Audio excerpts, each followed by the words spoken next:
Hello, ladies and gentlemen. Ben Cola here. This is Ben Cola's show. It is May 19th, 2015. And this morning in the news, we've got a lot of news regarding Hillary Clinton and her husband Bill Clinton have been very successful in raising quite a bit of money for their campaign, their election campaign. And the way they're doing it is through speaking engagements. As we know, the Trans-Pacific Trade Pact is working its way along, and I guess it's being unblocked by the Senate, but in any case, it's not active yet. And so it's still subject to being amended, changed a little bit.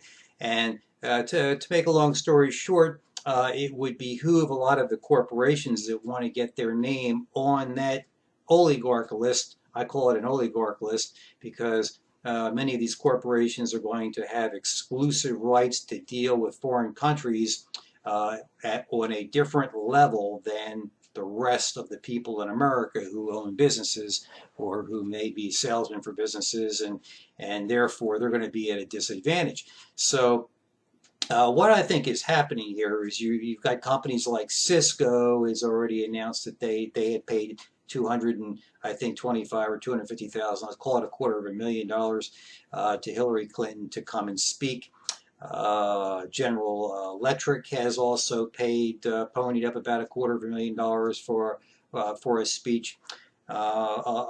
Some medical companies have ponied up. Remember, I told you I was sure that this was going to have something to do with medicine because you're going to end up with these medicine czars where these people are going to have the exclusive right to import medication from areas of the world where certain medications that may be hard to get or may not, where these medications are going to be made more cheaply and cheaper. And so they're going to have a tremendous advantage. Then they're going to be importing these medications into the United States and jacking the price up about 500 or 600%, maybe 1,000%, and selling it to the poor people that have Obamacare, and the Obamacare insurance companies are going to get stuck paying the bill. Now, being an insurance guy, if I were the Obamacare insurance company, I would simply refuse to pay. As a matter of fact, I might even want to go back and find out where they're getting their medication. If they didn't tell me where it was, I'd investigate on my own. And I wouldn't allow them to make a huge profit on these medications because, it's like I told you before, as an insurance guy, I learned pretty much every trick in the book that these crime bosses employ in order to squeeze the insurance companies every penny. And in the case of Obamacare, you have to remember that the voters, the American people, the policyholders, basically the whole American population is on the hook in the event that these insurance companies suffer any losses under Obamacare. In other words, it's fascism. It's kind of like the banker bailout, only it's an insurance bailout where the insurance companies are insuring the people under Obamacare with the deal, and the deal is if we lose money, you, the government, are going to have to step in and make sure that we make a profit out of this whole thing. This is completely preposterous. So then the insurance companies are overcharging for these procedures and for the drugs, and they're trying to lower the cost of the doctor so they're pissing off all the doctors. But where this squeeze really comes into play here is where there is technology and in the drugs, as I told you before. And the next episode I have coming up, by the way, is going to be about technology and how I feel there's going to be a decrease in the cost of living. And this should have happened a long time ago because the cost of technology going down is the reason why many Americans are unemployed. It's the reason why many of our products are made overseas. You know, the machinery that they're using in these overseas companies, in many cases, is far superior to the machinery and far newer than the manufacturing machinery in the United States. I had a talk with my very good buddy who has a business, and it's a printing company. And instead of printing here in the United States, he is actually having it done overseas. I'm not going to tell you exactly where it is, but it's one of the Asian countries. And when he flies there several times a year, and he reported to me that the machinery they have, the printing presses, and the machines that actually put coatings over the paper to make the paper, like if you ever bought an expensive magazine, you see how the paper is really shiny. Well, they put a coating after they print the paper. They put a coating over it, and they make it glossy. And so that's actually a coating. It's almost like a paint job from an auto body shop. But they have the most modern equipment to do this sort of thing, and then it has to go and be baked, and it may have to be folded, it may have to be cut, it may have to be perforated, it may have to be folded, and all these machines are far newer and far superior to the machinery that we have in the United States, anywhere in the United States. As a matter of fact, he said they actually outclass us. He said there isn't any printing company in the United States that has the kind of printing power, and the modernization is absolutely incredible. And so they are able to print at a lower cost using less manpower, or the same amount of manpower doing 2 or 3 times the work. So either way you want to look at it, they're outproducing us. And also they're able to do it at a lower cost because they have these machines. It's kind of like, well, when you have a big flat screen TV, you would think, oh my God, you know, the picture that I get off of this flat screen TV is so fine. It's so crystal clear compared to the TV I had a decade ago that was maybe really a big TV, because you might have one of those big TVs that was tall as you are. They rolled around on the floor, and it was maybe this fat and maybe this wide, but it was this deep. Now the new TVs are only this deep, so you can push it right up against the wall, thereby making your living room bigger or your bedroom bigger, wherever the TV is. And you would think that this TV that has the wonderful video quality to it, and all the bells and whistles, that it would use more electricity, but it is actually the opposite is true, because they use LED instead of a Goon generator inside and the high voltage. So these are actually operating at a much lower voltage, and they're brighter. They use about 80% less power, just like our light bulbs now are using 80% less power. And so what I'm trying to say is the amount of electricity that the average American household is using now is less. And you remember that over the last 2 decades or so, in the United States of America, we've had so many campaigns where they're trying to convince you to buy a car that gets better gas mileage for the good of the earth, and not only for your own budget but for the good of the earth. And so this car would usually be smaller, and it wouldn't weigh as much. And so it wouldn't have as much iron in it, because the body panels were thinner, smaller, not just smaller but thinner too. You know, the glass in the windows was made thinner because they wanted to make the car lighter so that it could scoot along at full speed and accelerate and not have as much inertia. It wouldn't be as heavy, so it wouldn't take as much gasoline pushing it, and it wouldn't need such a big engine. So now they would make a newer car, and the newer car has a smaller engine because it doesn't need a big engine, and it gets better gas mileage, but they charge you more for it because they say, well, it's got a lot of technology in it and it's worth more because it gets better mileage, when in fact it has 1/2 to 1/3 the actual raw materials in the car. The only difference is it was made by very, very high-tech machinery that was able to roll the glass out thinner, to install the parts very quickly using robots. Even though these parts are much smaller, they're actually harder to handle. If you notice the knobs on a newer, say if you bought a newer car, sometimes you see that the radio knobs are really small and they have to have push buttons or a remote control or something. And you get in a 30-year-old Oldsmobile and it has great big knobs and they're easy to turn. But the car weighed damn near 4,000 pounds, where the new car only weighs 2,500 pounds or 2,200 pounds. And it has a nice ride because computers actually designed the car so that it wouldn't have any resonant frequencies. So you go 55 miles an hour, 60 miles an hour, the old car might hit a certain speed where it would just start to vibrate even if the tires were balanced. But the new cars are designed in such a way that no matter what speed you're going, with the wind blowing by, nothing can reach any kind of a resonance factor causing any sort of a vibration.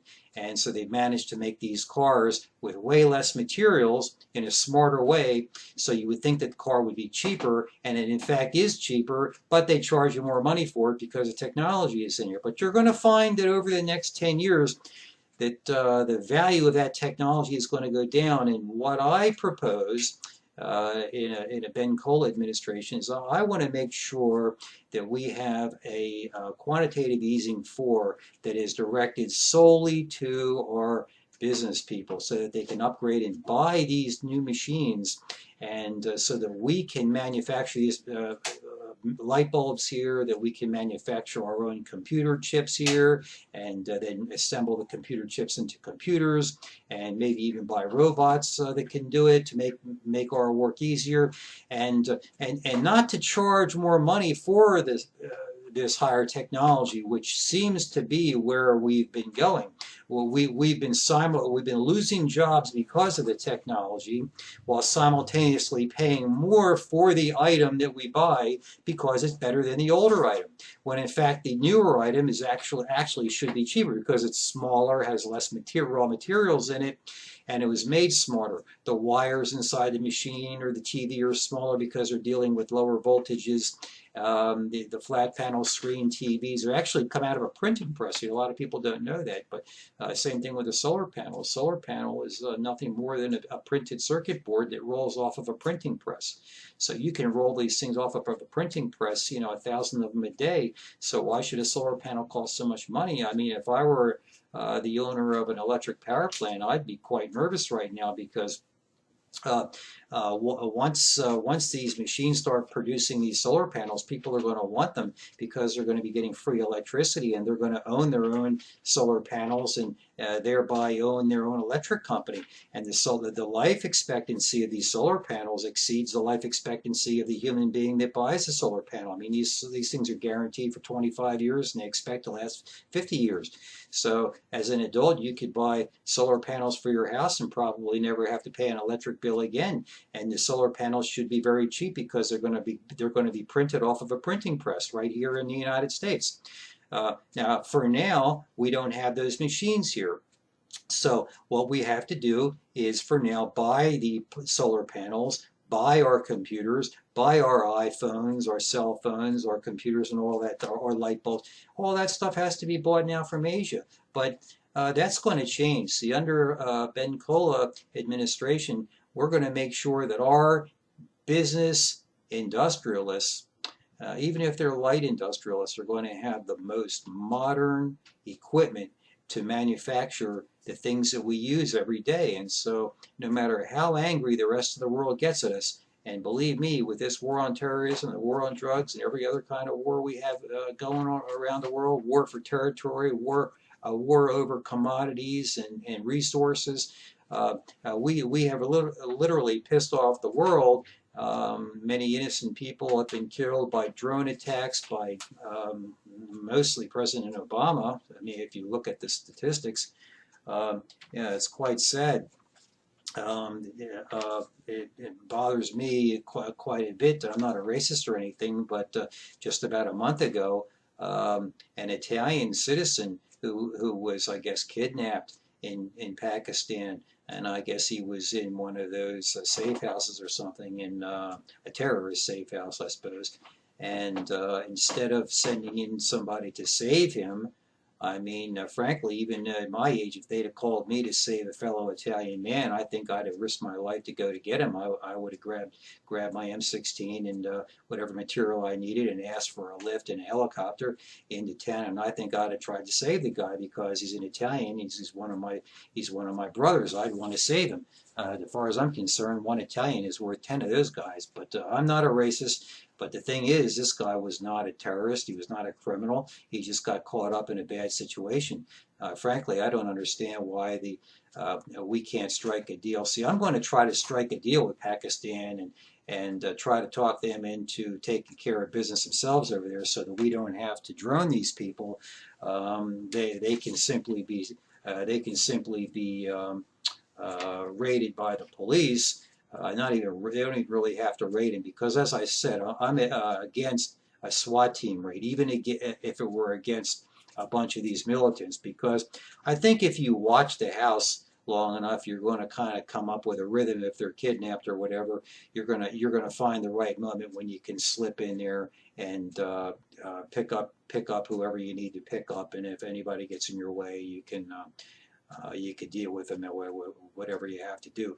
But this just blowing a whole house up when you know you have someone who's as valuable as an Italian citizen in there, who's an innocent person, in order to kill a couple of, one Italian is worth 1,000 of these terrorists. So one American of any kind is worth 1,000 of these terrorists, and I just don't find any kind of excuse for it, really. I think that it needs to be reviewed.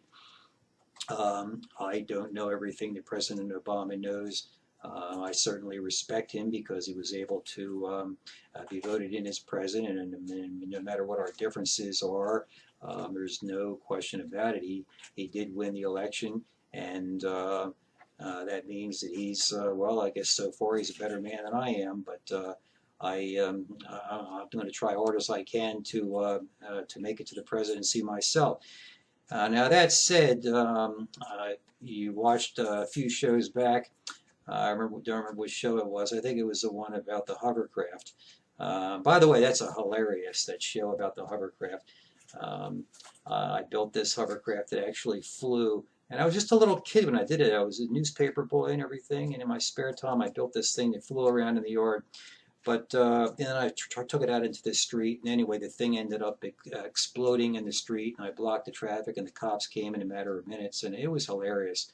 But what I was going to get at is the creativity of the kids these days really needs to be allowed to flow, and that said, a lot of that creativity flowed, I guess, through the genes of my family, down from my grandparents into my father and my father's brother. Both sides of our family very, very smart, and I think somehow that got into me.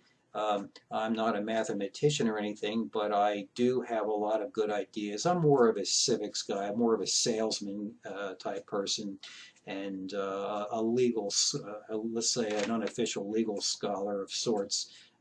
Being in the insurance business all my life, you're taught a lot about the legal profession, because an insurance man is there really for one of the main reasons you have insurance is to protect yourself from what the lawyers are going to do to you when something bad happens. So, as a matter of learning how to be a good insurance man, you learn all about the law and liability and tort and negligence, act of God, property damage, legal responsibility, legal liability. I mean, you practically are a lawyer. The only thing you really don't know is the rules of civil procedure, which is the actual, what are the rules of the court? In other words, if you were to file a motion, how many days do you have? But I mean, anybody can look that up. So I would say if you're a good salesman and you study on your own for a little while, and you're a good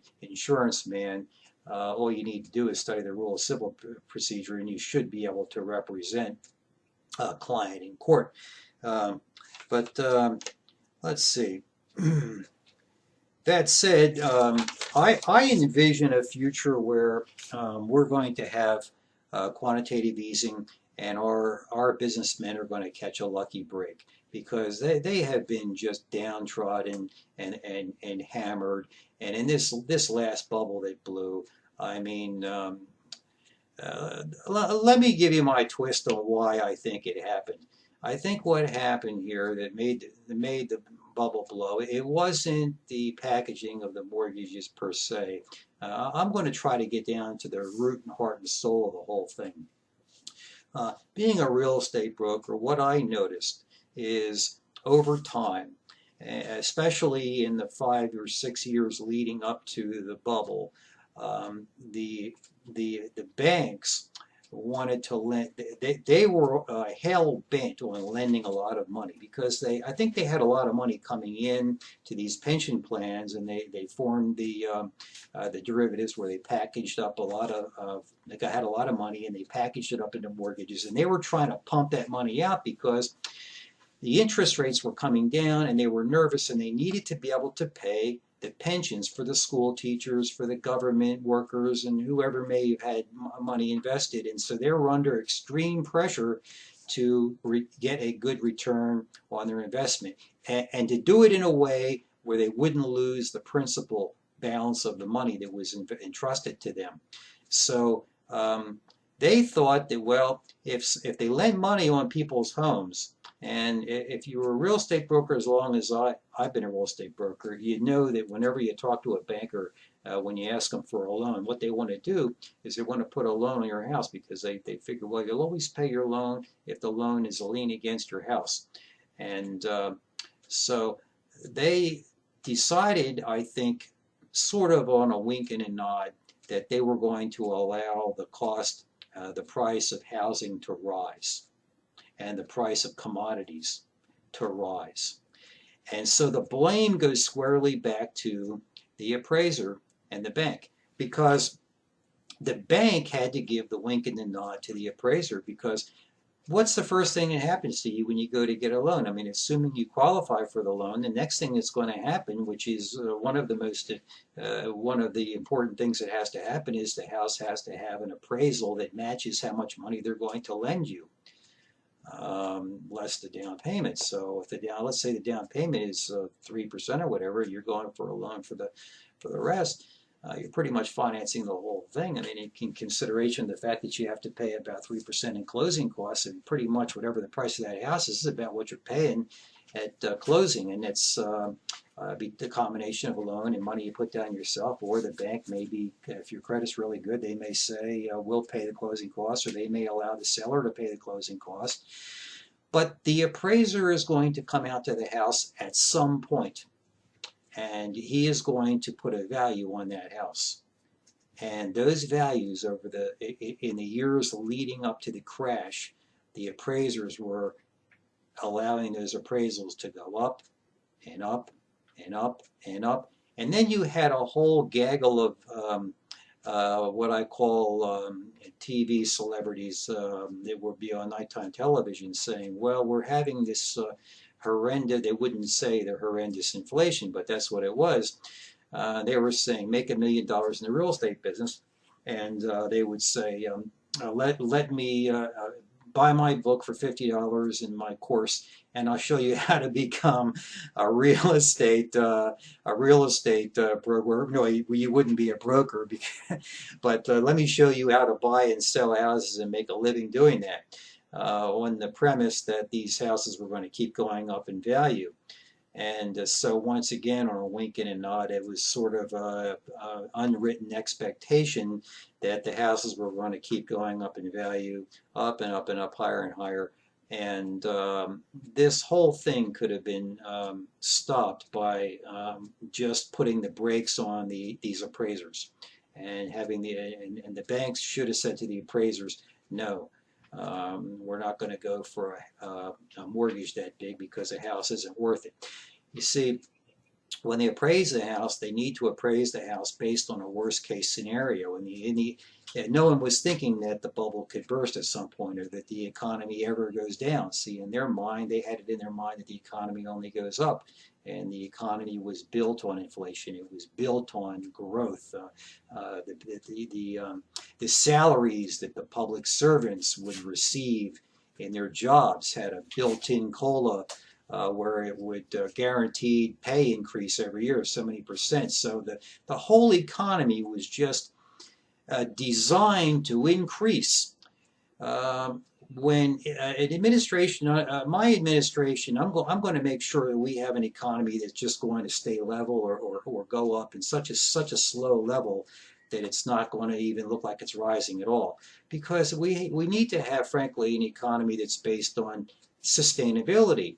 Just like the sun rises every day in the east and sets in the west, you know sure as hell you're going to be able to collect solar power into your batteries, or however else. I have other ideas, by the way. You don't need a battery to store electricity. There are other ways of doing it that are proprietary that we've been working on, and I'm not going to tell you what it is. But there are ways of outputting that solar power in the middle of the night without losing very much efficiency.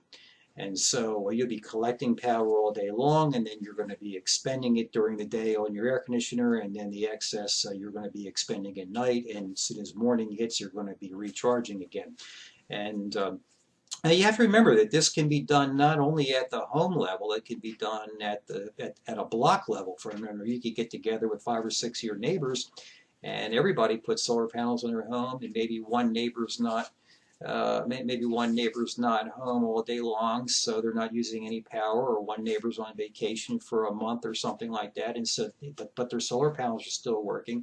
So you have 5 or maybe groups of 5 or 10 houses, and they're all pumping power into the central storage proprietary thing I've got going, and then that's going to put the power back out to the houses, and everybody can contribute to the cost of the solar panels. And I guarantee you that over time, your electric bill is going to go down, and so at some point it's going to be damn near zero. So you won't need these nuclear power plants that are so dangerous. So I envision a future where, by the way, that's why people are losing their jobs, because you see, as these solar panels are being able to be produced very rapidly with a printing press, and a computer is being built very rapidly with, well, printed circuit boards are printed, so you've got a printer for that, and they're coming out as fast as you can print business cards or printing circuit boards. Instead of using ink, they're using liquefied copper. And so you see, everything is becoming smaller, smarter, less expensive to build, lighter, doesn't need as many commodities in the product. Although the product is more technologically advanced than a product that was doing the same job 10 years ago, so you see they raise the price of the product because of that reason alone. But that is going to come back down. I think we're in a bubble on that part of the economy right now. So you're going to see the cost of these high-tech things, including even cars, come down, and houses come down, because houses can be built now with powerful tools at a very much lower price than these appraisers are saying that they're worth. And because the hand tools are more powerful, and groups of carpenters can build 3 or 4 or 5, 6 houses at a time with these high-powered tools very quickly. As a matter of fact, a house can actually be built in a factory and literally assembled. Instead of you sawing all the parts together and stick building the house, all the sticks can come in, the 2x4s can come in all pre-cut from a factory, where you have laborers that consist of men and women, and they're just operating these chop-off saws, and half of it's robotic and the other half of it's manual labor, but it's helped by rollers and assembly lines, and you're going to be building a house on an assembly line, literally the pieces, and then the pieces will come on a truck, and the workers in the field will just be building a house number 5 or a house number 7 or a house number 10, and these guys are going to have it right in their head who knows how to build a house number 10 out of memory, and they won't even be needing to refer to the blueprint because they built so damn many of them. So you're going to see the price of those houses come down. And then the next thing you're going to say is, well, what about the land? The price of land goes up. God's not making more land. Well, now, if you were a pilot like me, you would know that when you take off in your airplane and you look down, well, what do you see? You see nothing but empty ground. I mean, there's so much empty land in the United States and everywhere. I mean, there's plenty of land. Not a lot of people tend to live near the city because they have to. Well, they used to have to because they had to drive to work every day, and where they worked was in the city. And why did they work in the city? Well, that's because that's where their job was, where the industry is. And now a lot of people can do all clerical work can be done at home now, and conversations can be held through the internet. Nobody has to drive anywhere. Gas consumption can go all the way down. Cars are going to be charged up with battery power because if you have to drive anywhere, a car can easily go with today's technology 20 or 30 miles on an electric charge. And so say 15 miles to work and 15 miles back, and then you plug it back in again, and it's just going to charge off of the solar panels that we're charging all day off the sun.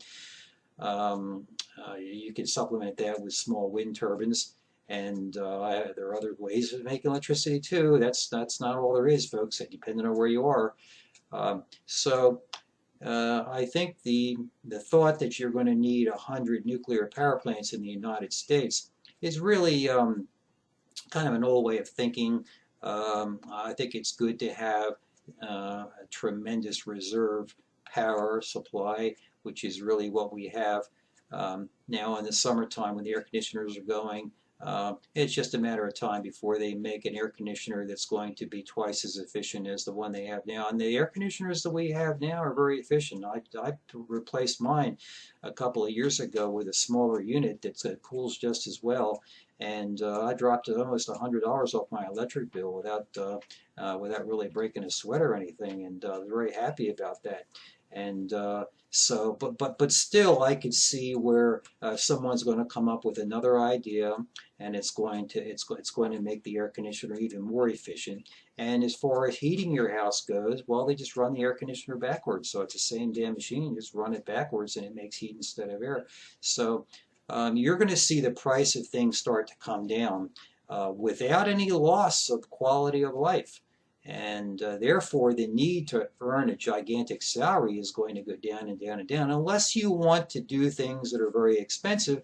But if you're an ordinary middle-class person and you're happy to see the sun rise in the east and set in the west, and food will be made for less with smarter gardening. And the United States has lots of water. I mean, we've got the Great Lakes, the greatest bodies of fresh water in the world.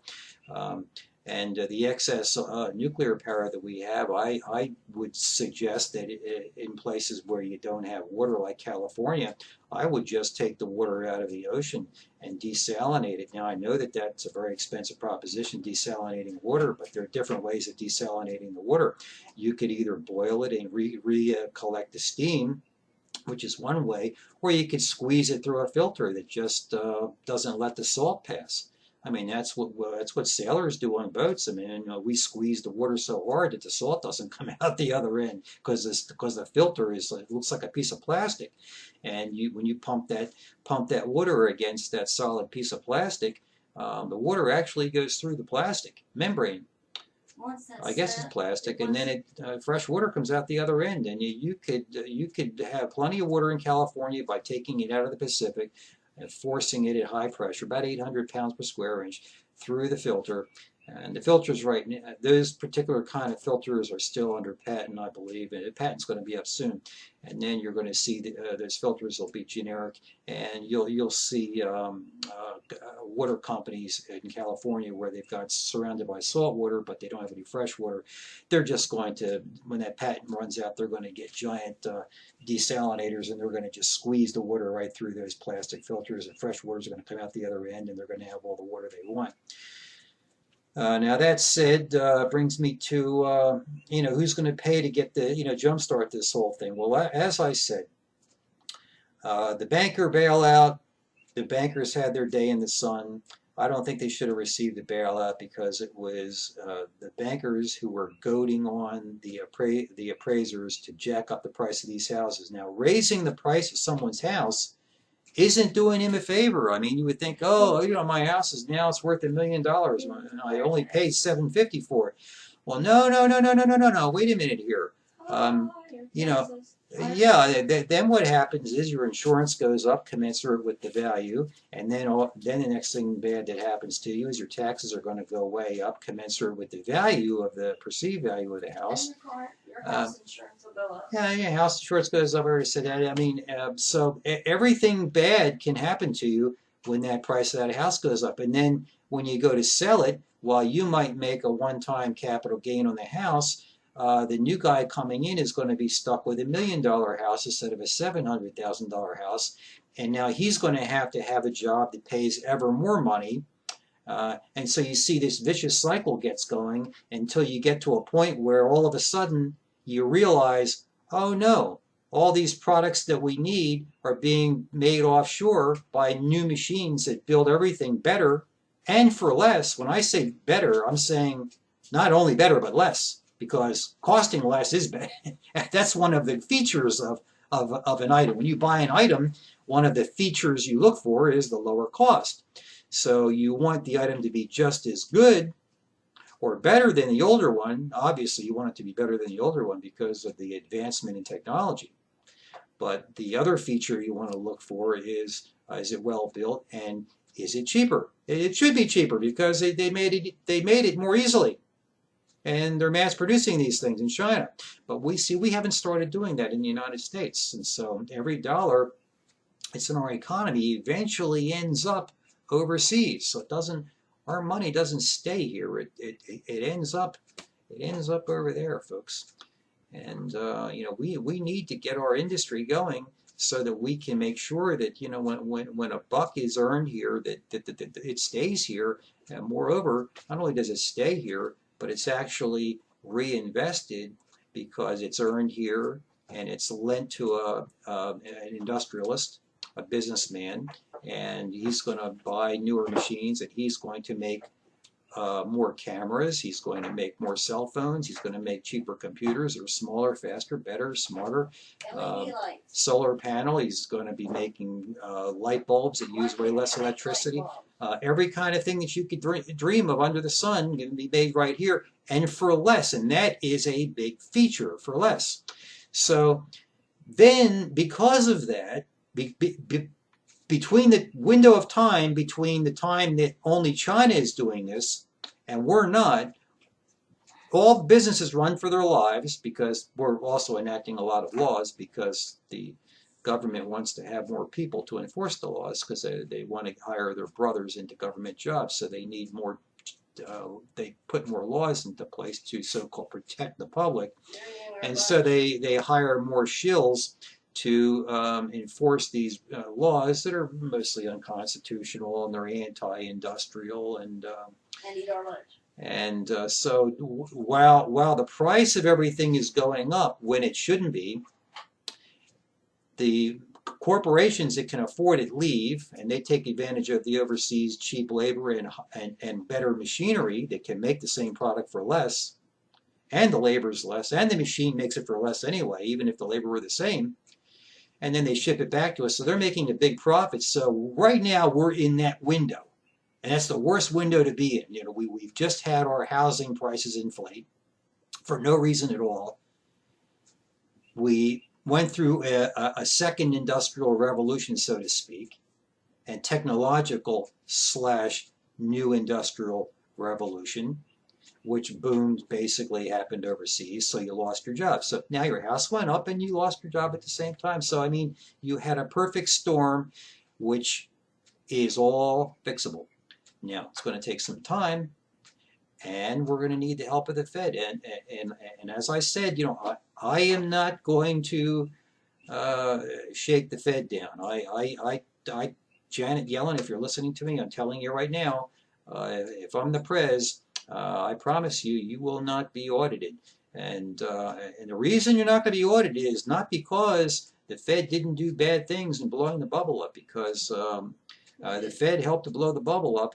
And but I'm not going to audit you because I want your cooperation, and I need your cooperation. I want you to help, and I don't believe in going back and bashing people for mistakes of the past. These are grievous errors and mistakes, and I saw this happening as it was happening, and I knew deep in my heart and soul that the prices that these people were paying for these houses was higher than it was supposed to be. I just knew it.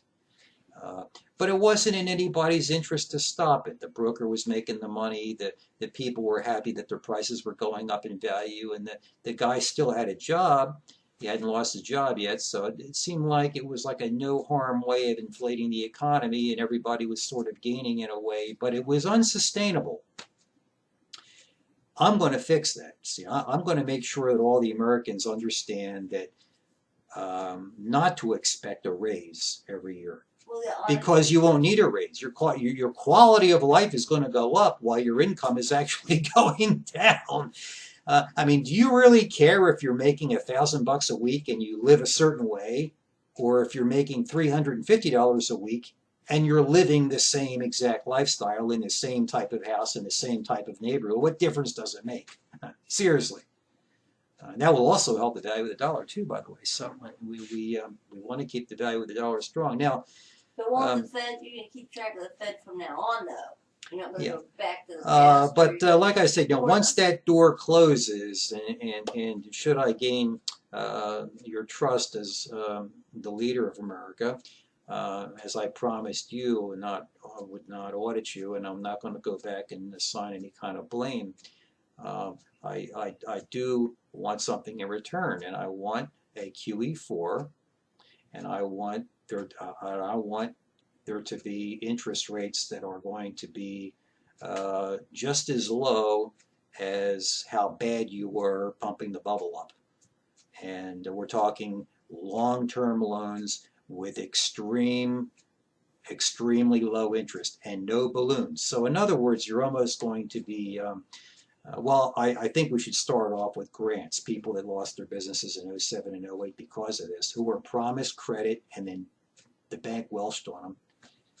I think those people need to be given grants. I'm one of them, and so is my wife. So for the future. But after that, I think Q4 would have oversight. Is that correct? Yeah, I think the QE4 is going to have oversight because that money, Ms. Yellen, will not be allowed to go through the government's hands. It will be able to go through the SBA as to dole it out. Maybe we can even figure out a way of bypassing it outside the SBA, but I'm afraid that the SBA framework, being a part of the government, that there could be malfeasance and it could be misdirected because the U.S. government is going to have an appetite for money.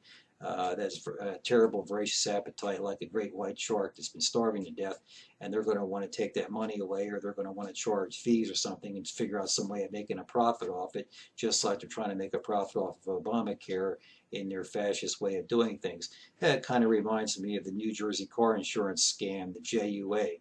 I told you about the JUA, where the JUA was really the beginning of Obamacare, when the government decided, the state government of New Jersey, when I lived there, they ran into money problems because they were paying, the pensions were too high and there were too many public servants, and the school teachers were earning way more than they should have, and just everything. It's all because of the government, way oversized government, over-regulation. Businesses ran for their lives as well because of that, and they started raising the taxes on the houses. That made more people afraid and left. And by the way, when the value of those, when the taxes on those homes went up, the values didn't. The values of the homes stopped going up in many of the neighborhoods where those people suffered high real estate taxes. You couldn't induce a new buyer to buy. They might buy the house, but they wouldn't pay the same prices they would pay. Let me give you an example. I sold a property.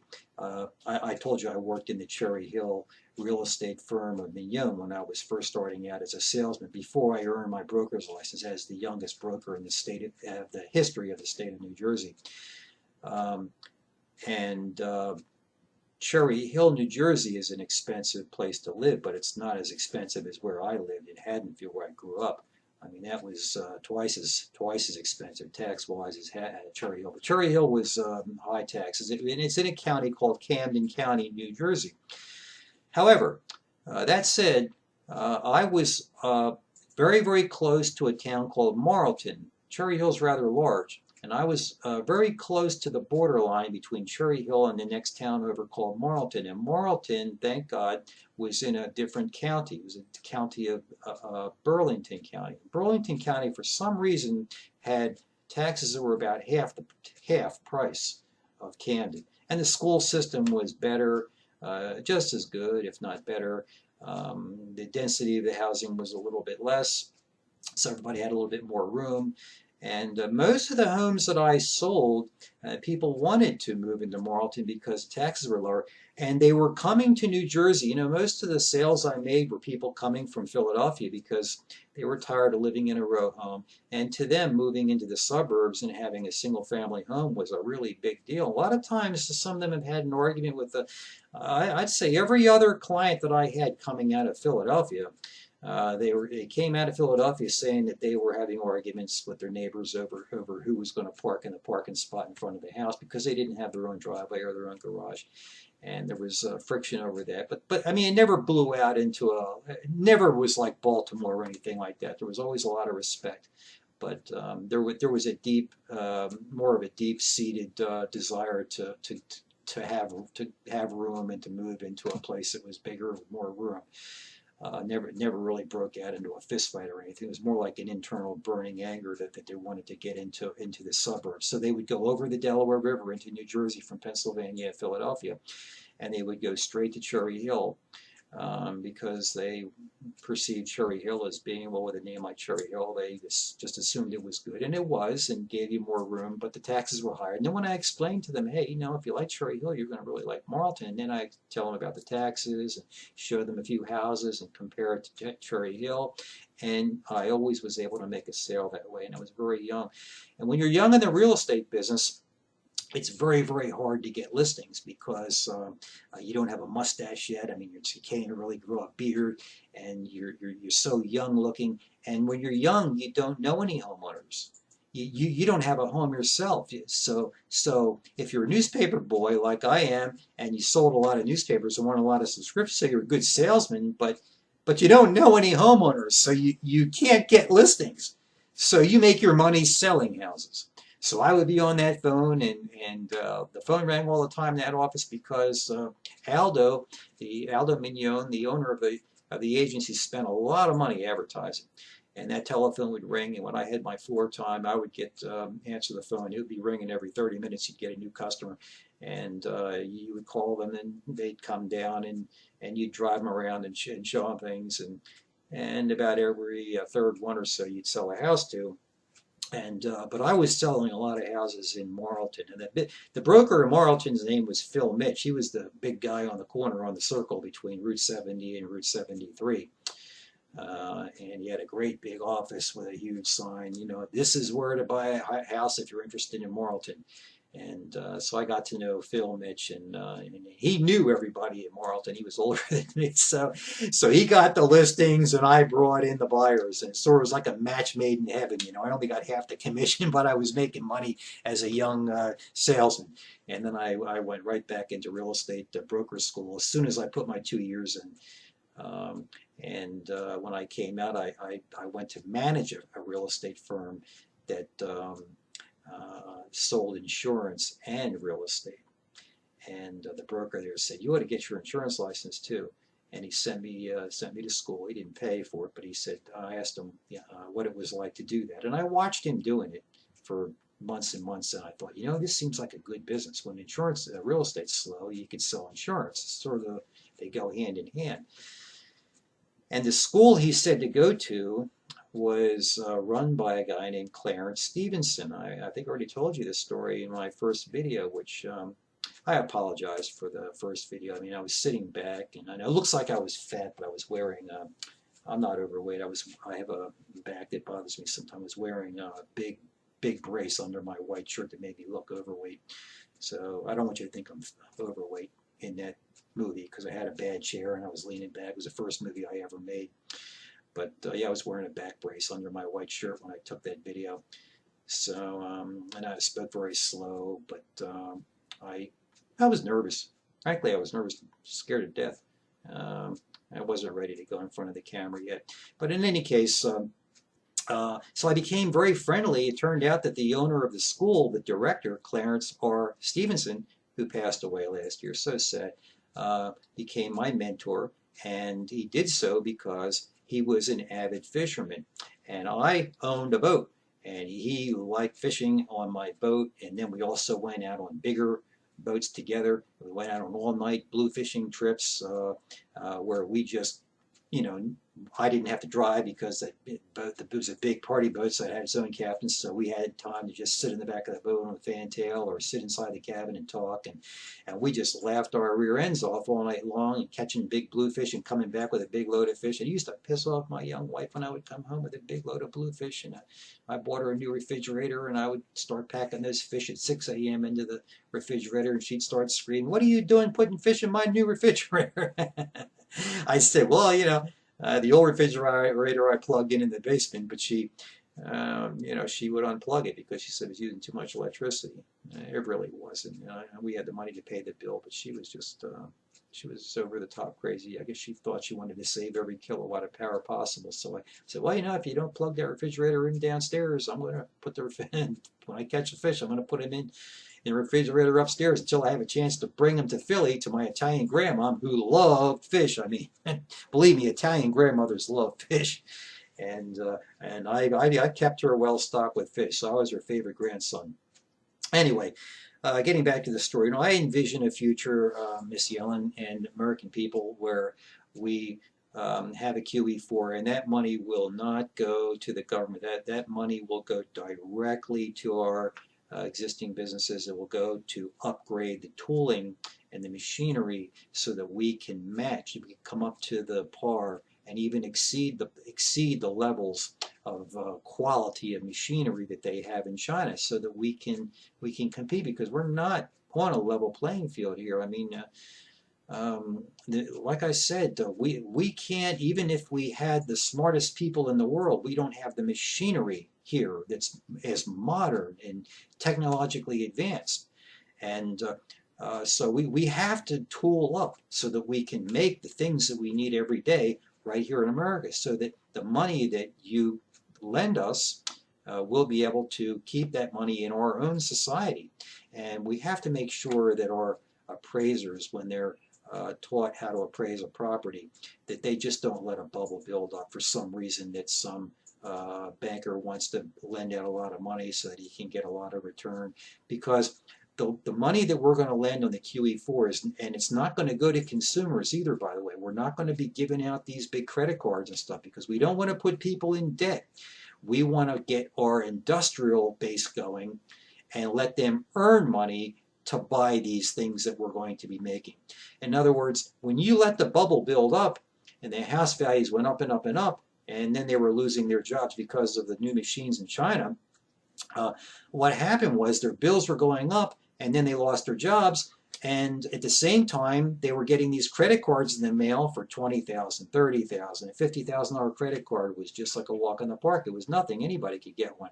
So then all of a sudden they owed all this debt, because as the price of things went up, they would just whip out their credit card to pay for it. So it ran up a big debt. Not only did their house cost more, but with that credit card you gave them, they spent the money, and that drove up the cost of the goods even more, when in fact those goods were being made very inexpensively in China.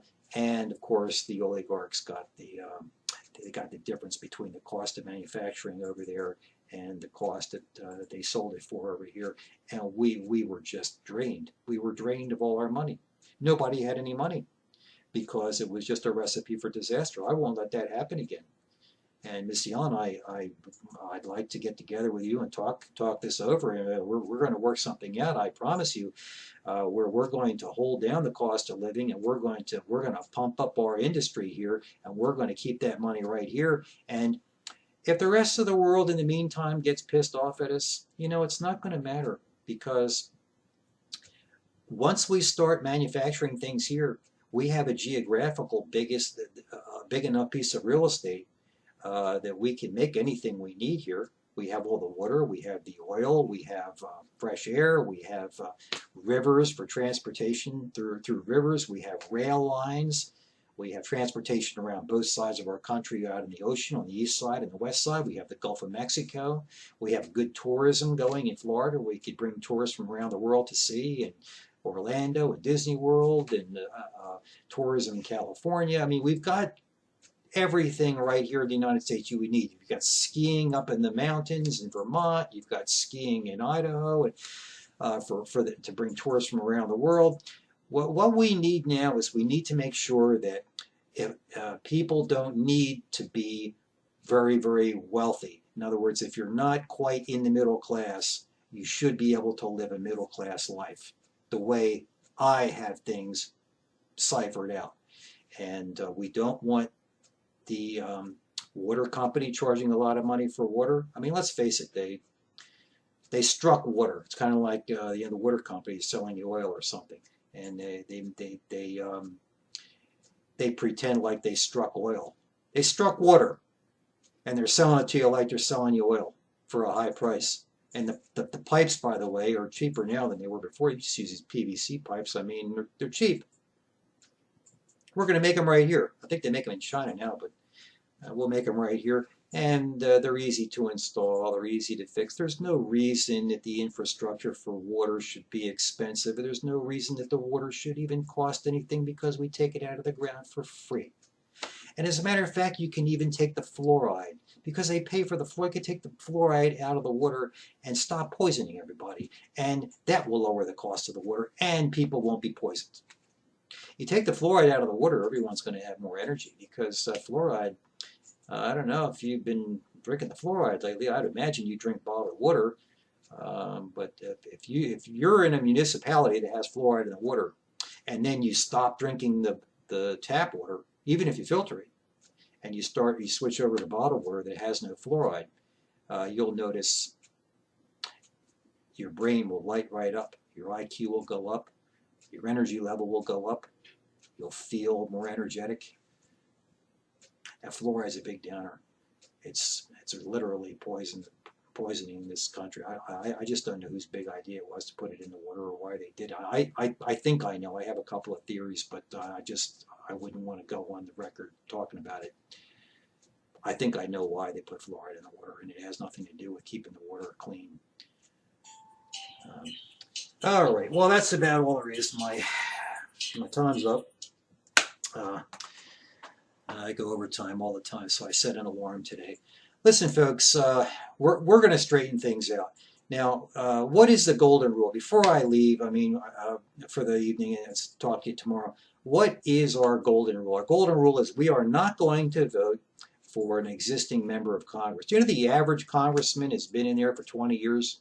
I just heard that on the news about 5 minutes before I went on the air here. 20 years is the average length of time that our congressmen have been in there. I think it's time for a change. And senators are in there even longer. So look, the way things are right now, these guys have earned an F. F for flunk and failure. I want to see a complete turnover. So my golden rule is, I told you before, I'm sticking to my guns on this. I call a strike. It's called the Zena Ben strike. When you go to that ballot box to vote, whether you fill in the circle or however you vote in your area, you do not vote for the same old guy, the incumbent. Throw the incumbent out, even if he's a good guy, because you know what?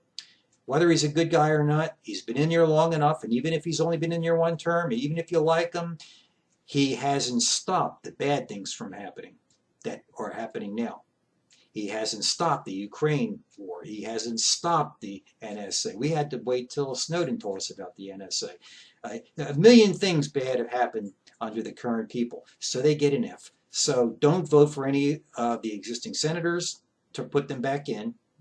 Don't put back any congressmen, and don't let any of these guys run for president or their family members or friends, because guess what? They have a Rolodex.